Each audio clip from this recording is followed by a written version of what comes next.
नए संसद भवन के बारे में विस्तार से पढ़ते हैं। एग्जाम की दृष्टि से बहुत ही महत्वपूर्ण है। औपनिवेशिक युग के दौरान अग्रणी ब्रिटिश वास्तुविदों एडविन लुटियस एवं हर्बर्ट बेकर ने सेंट्रल विस्टा परिसर की परिकल्पना की थी। इसका उद्घाटन वर्ष 1931 में किया गया था। 28 मई 2023 को प्रधानमंत्री नरेंद्र मोदी द्वारा नए संसद भवन का उद्घाटन किया गया। ये तिथि बहुत ही महत्वपूर्ण है। इस अवसर पर प्रधानमंत्री ने 75 रुपये का सिक्का और स्मारक डाक टिकट भी जारी किया। प्रधानमंत्री ने नए संसद भवन के उद्घाटन के अवसर पर लोकसभा कक्ष में स्पीकर की कुर्सी के ठीक बगल में पवित्र सेंगोल भी स्थापित किया।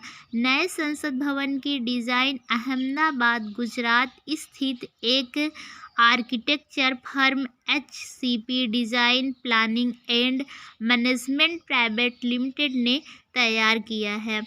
जो संसद का आकार है त्रिभुजाकार में बनाया गया। संसद भवन 4 मंजिला है। नया संसद भवन लगभग 64,500 वर्ग मीटर क्षेत्र में विस्तृत है।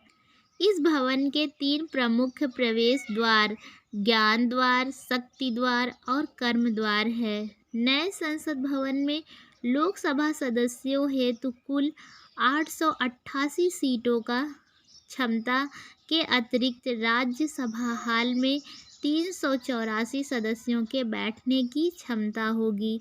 नए संसद भवन में लोकसभा का आंतरिक हिस्सा राष्ट्रीय पक्षी मोर पर आधारित है, जबकि राज्यसभा का आंतरिक हिस्सा राष्ट्रीय पुष्प कमल पर आधारित है।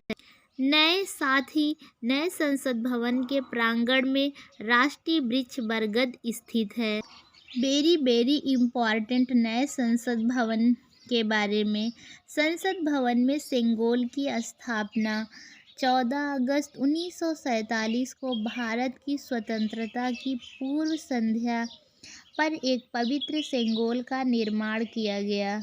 इस सेंगोल को एक तमिल अधिनियम द्वारा पंडित जवाहरलाल नेहरू को सौंपा गया, जो अंग्रेजों से भारत की सत्ता के हस्तांतरण का प्रतीक था। वर्ष 1947 में पंडित जवाहरलाल नेहरू को प्राप्त सेंगोल की लंबाई 8 फीट थी और उस पर सोने की परत चढ़ाई गई थी। 14 अगस्त 1947 को पंडित नेहरू द्वारा सेंगोल को प्राप्त करने के बाद इसे इलाहाबाद संग्रहालय, जो कि वर्तमान में प्रयागराज में रखा गया था। 28 मई 2023 को प्रधानमंत्री द्वारा नए संसद भवन के उद्घाटन के अवसर पर लोकसभा अध्यक्ष के आसन के समीप ऐतिहासिक स्वर्ण राजदंड सेंगोल की स्थापना की गई। 1947 के उसी सेंगोल को प्रधानमंत्री द्वारा नए संसद भवन में स्थापित किया गया। सेंगोल के शीर्ष पर भगवान शिव के पवित्र बैल नदी को नक्काशी के माध्यम से चित्रित किया गया है।